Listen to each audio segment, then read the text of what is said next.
What's wrong with do no harm as an ethic, as a standard for right and wrong? I have argued in previous Ask RCs, and I will argue in future Ask RCs, this simple truth that if you do not have a transcendent moral standard, then all you're left with is preferences that have no moral standing whatsoever. And if you do not have a transcendent moral law giver, you cannot have a transcendent moral law. But now someone might say, well, now wait a minute, what's wrong with do no harm? You can do whatever you want as long as you're not harming anyone. Isn't that a good ethic? Well, no. No, it's not.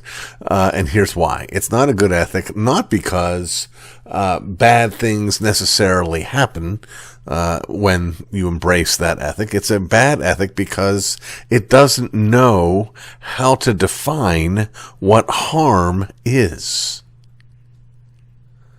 Is harm, for instance, let's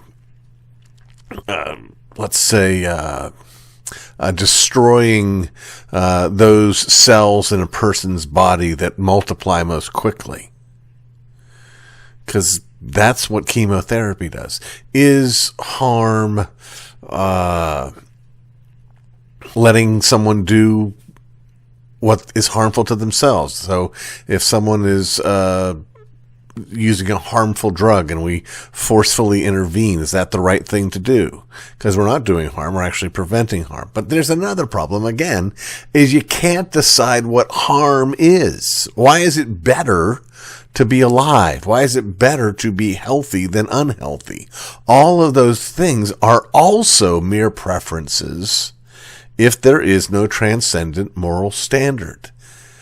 If you say, well, my ethic is do no harm, and I say my ethic is do harm, by what standard can you judge your ethic as superior to mine? You may prefer it more.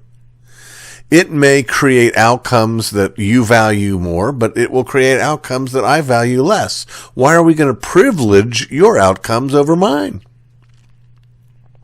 Especially when they're just matters of preferences. It doesn't work. It doesn't add up. It's 2 feet standing on mid-air. It's an attempt ultimately to sneak in some level of values that flow out of a belief in a lawgiver and a transcendent moral law without actually having said lawgiver or transcendent moral law. It's sneaking in through the back door what you kicked out of the front door. Because, again, words like harm, good, better, worse, damage, well-being, health, life, prosper, all of those words depend upon a universal, objectively virtuous goal.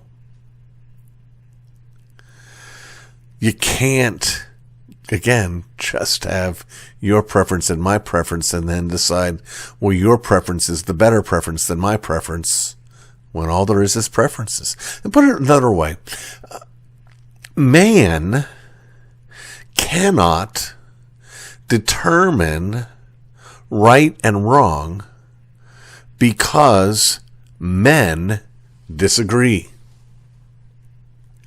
That's why we need that word transcendent in there, something above all sides that has the authority to bind all sides.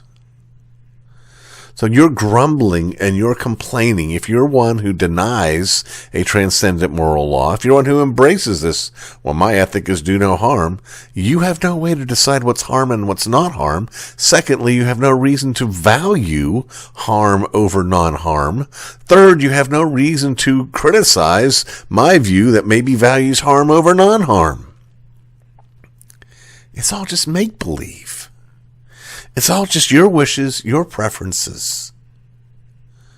That's not some place to stand on from which to have the moral high ground. It's about as low as you can go.